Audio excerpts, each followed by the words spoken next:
I'm Mira Rubin here with you on Enlightened World Network. And today's topic is small steps. Uh, they say that a journey of 1,000 miles begins with a single step. And oftentimes we don't acknowledge or recognize the small progress that we make toward our intended outcome or destination. But small steps cumulatively get us to where we are desiring to go. So we'll be talking about the value of small steps today. But before we get started, let's take a minute or two to get present. Let's take a deep breath in through your nose and hold it. And imagine clean, crisp oxygen flooding your lungs, flowing into your bloodstream, nourishing all your cells, all your organs, bringing vital life energy to your body and being. And as you exhale, exhale any tension, stress, negativity, fatigue. And now let's take another deep breath in through your nose and hold it. This time, imagine brilliant, bright light, lighting you up from the inside out, illuminating, electrifying, and energizing all your cells, your molecules, your electrons, creating a brilliant beam of light and energy from your heart out into the world. And as you exhale, exhale any remaining tension, stress, negativity, fatigue. And now let's press our palms together. Vigorously rub your hands together to feel the friction, the temperature, the pressure, the motion, the tickling and tingling when you stop. And allow all those sensations to bring you present right here, right now, into this remarkable physical form that enables us to experience life. Welcome, welcome, welcome. So today we're talking about small steps. Sometimes it feels like we're stuck or mired and that we don't know how to extricate ourselves from that muck and mire, perhaps.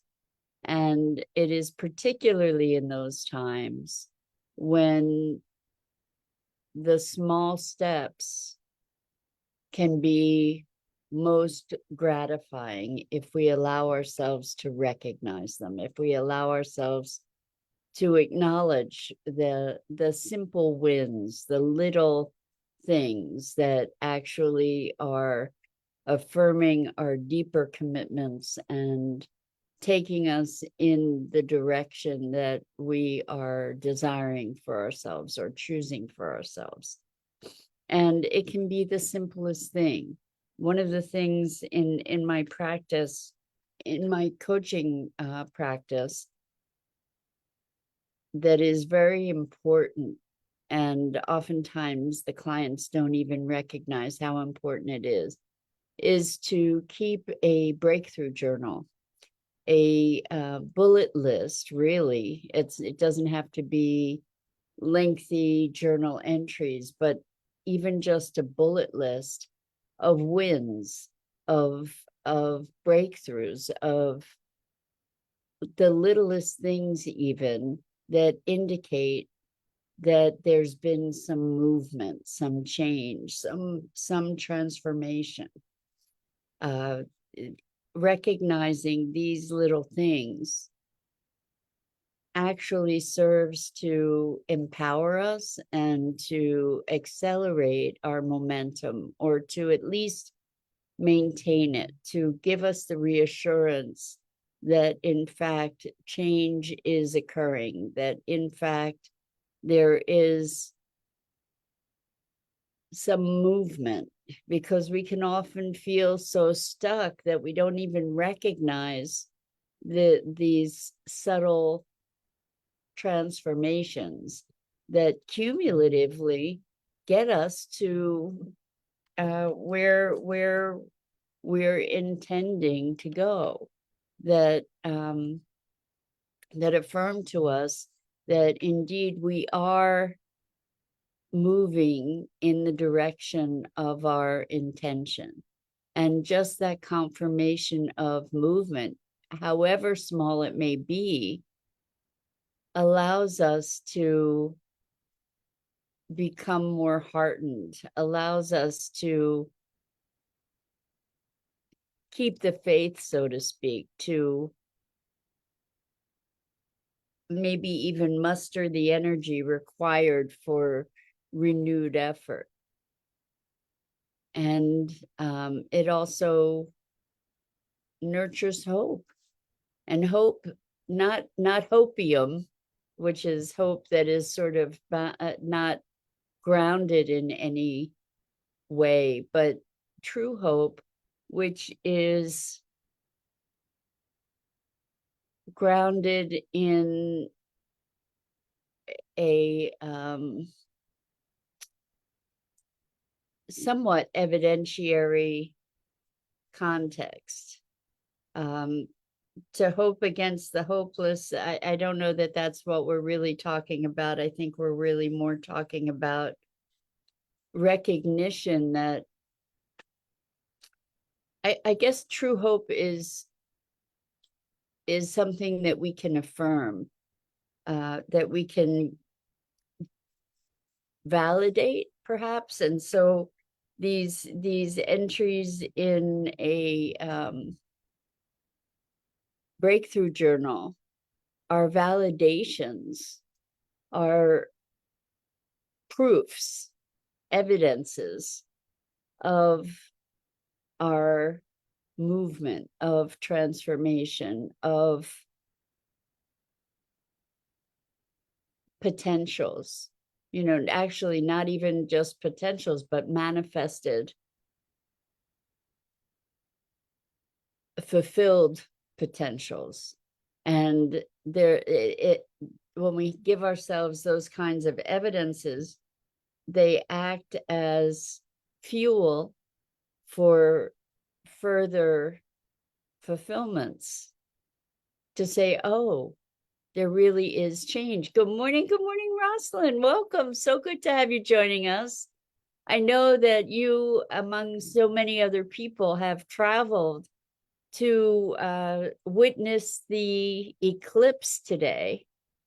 And I understand that the next one of this magnitude isn't supposed to be till 2040 something. So good for you to be really taking in this phenomena that that nature provides us. I wish you a wonderful, wonderful trip and experience, witnessing this with, hopefully with a bunch of other people that are doing the same. So right now we're talking about small steps, and really more than the small steps, as important is recognizing those small steps, is recognizing when we have stepped out of habituated patterns that we are looking to transmute or transcend, or even well, defy.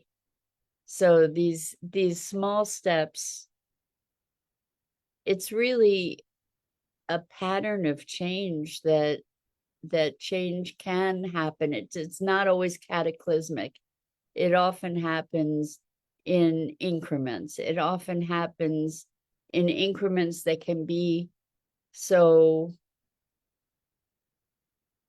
subtle that we often don't notice them until maybe way down the road we get the opportunity to look back and say, oh, wow, that's really different. Something has definitely changed. But it's wonderful to be able to see the seeds of those changes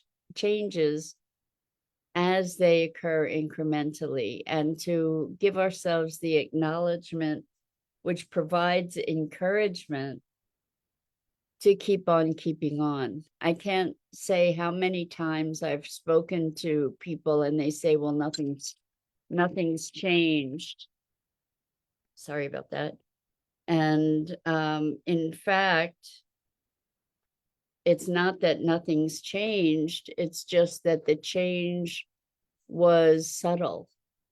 And this is something that we practice in the core connection process that I do with folks, where we're observing a condition, some sort of circumstance. And as we observe it, I ask, what's changed? What, if anything, is changing? Or what has changed? And oftentimes, people will say, well, not much, which prompts me to say, well, if you're saying that not much has changed, what I'm hearing is that there is a small change. What change might that be?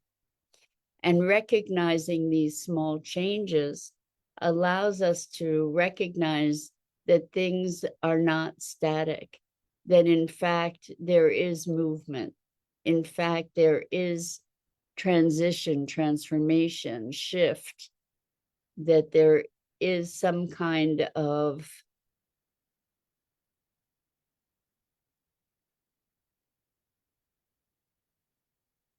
my inclination is to say progress. Sometimes it doesn't feel like progress, but that there is some kind of movement.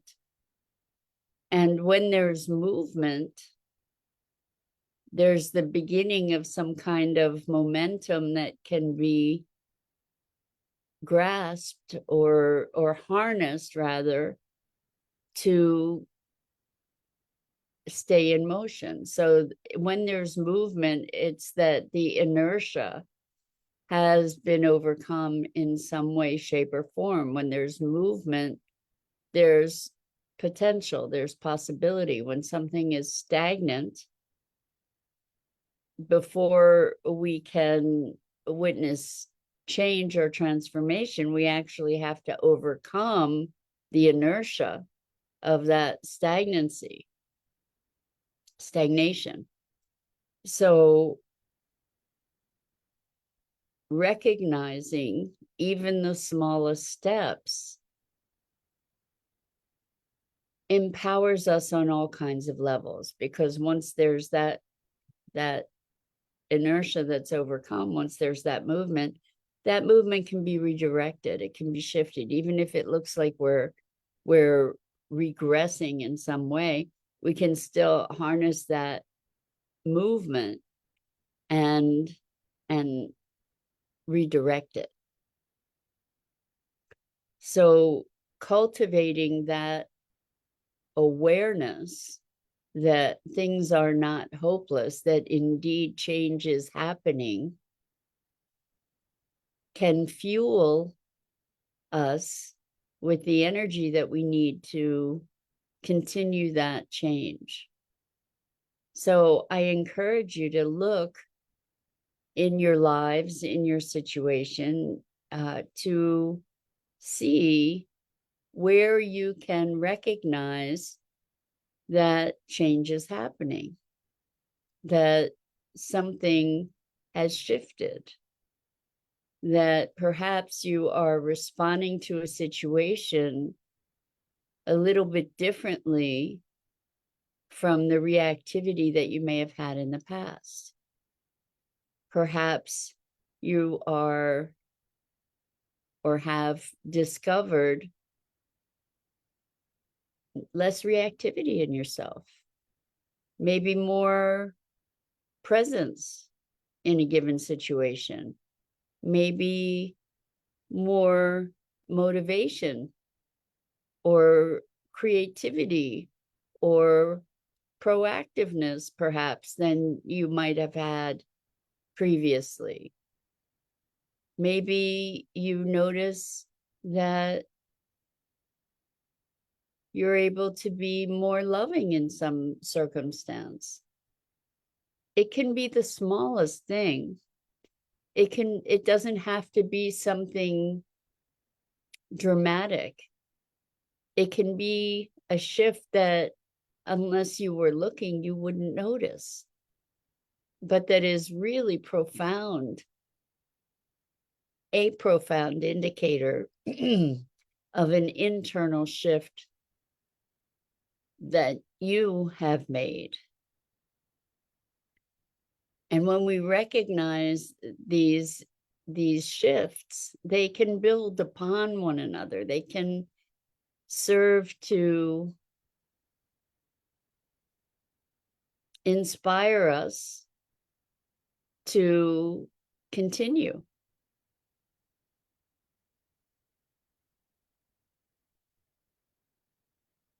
To feel that we're closer, even if it might be the smallest step closer, that we're closer to the fulfillment of a deeper intention. So, small steps.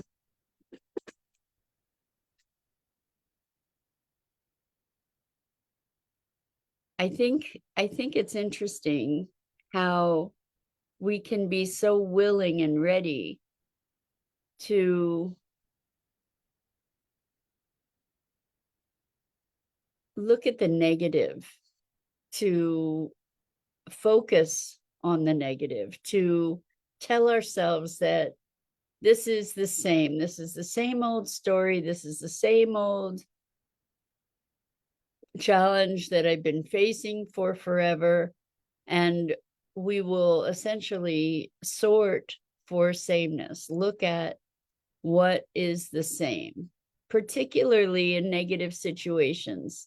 I've just noticed that pattern in people, that we can very readily sort for the negative sameness.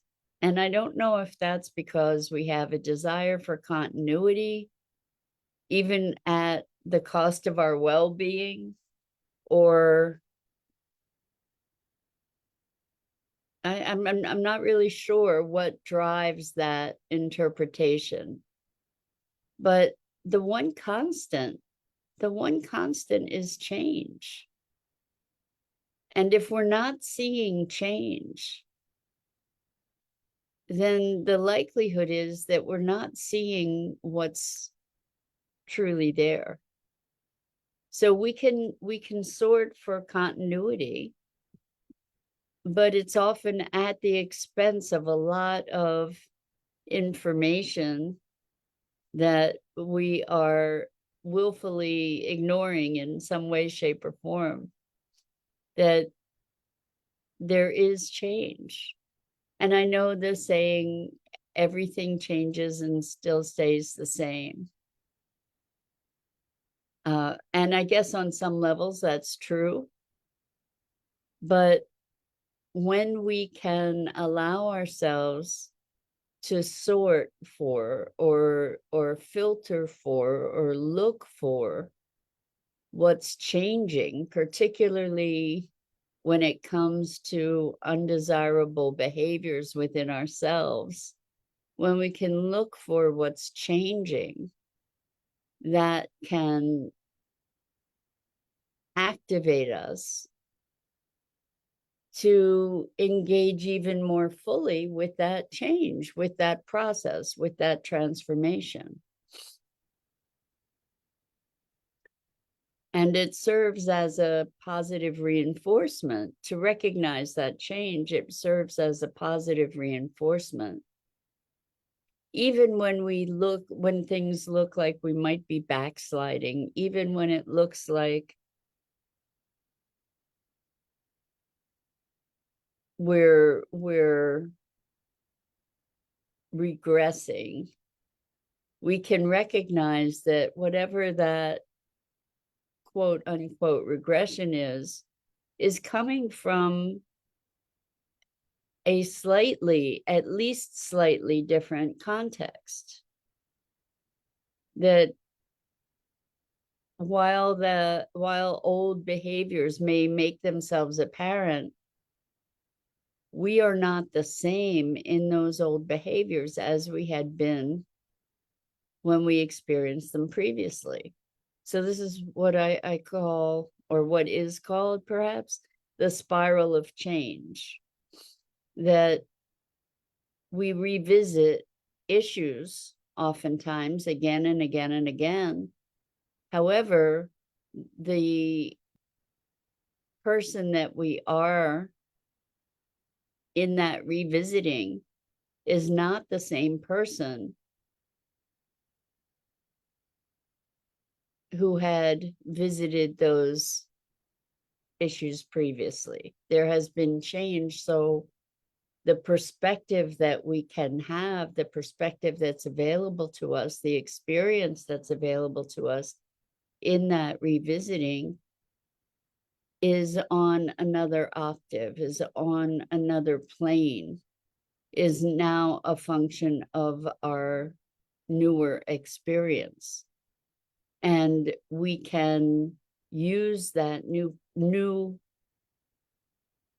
experience, that new perspective, to create a new awareness, a new interpretation, new insight, new dimension of understanding of whatever that thing is that is being revisited. So we can elevate ourselves and elevate our process as we move through these spirals. I can't say how many times I myself and clients have said, oh my gosh, I thought I had dealt with this already, right?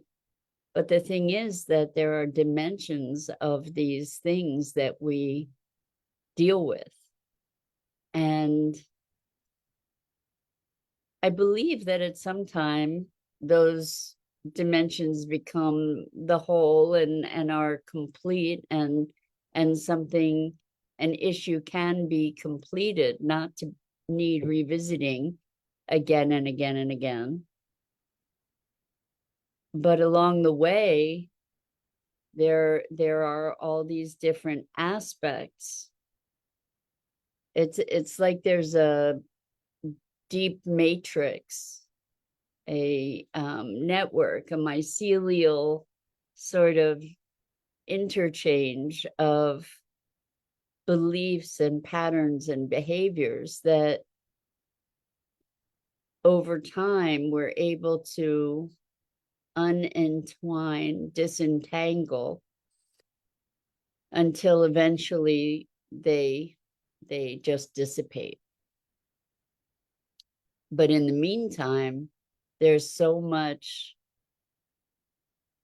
familiarity. It seems familiar.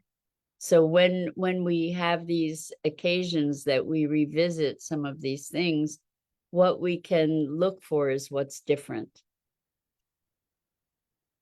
rather than sorting for what's the same about it, what's the continuity in it.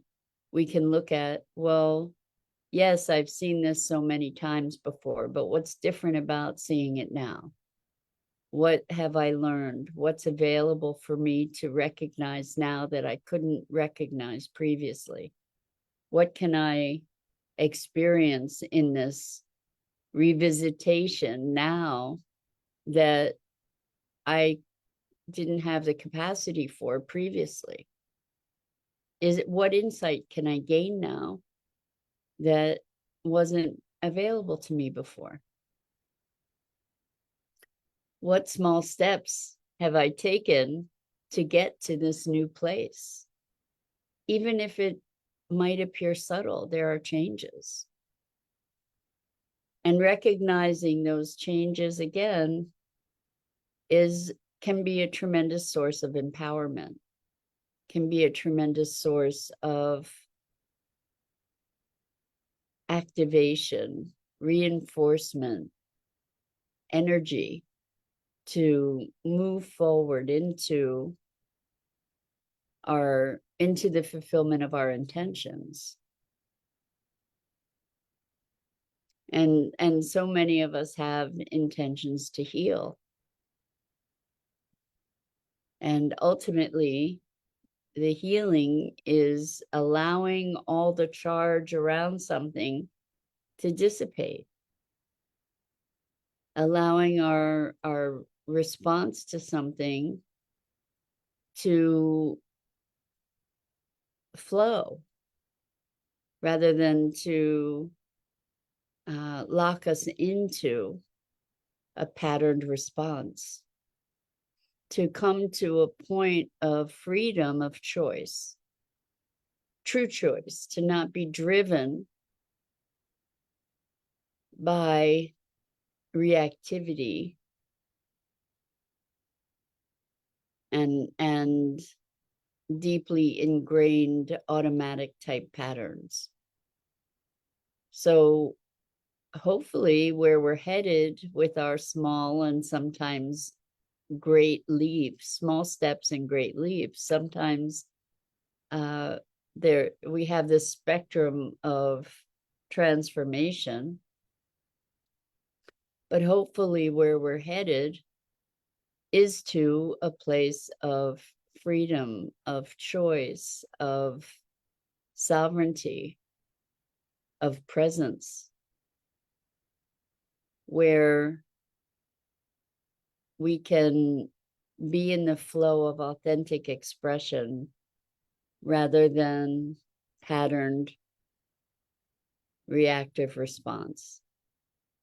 So even the smallest steps are worthy of our recognition and acknowledgement.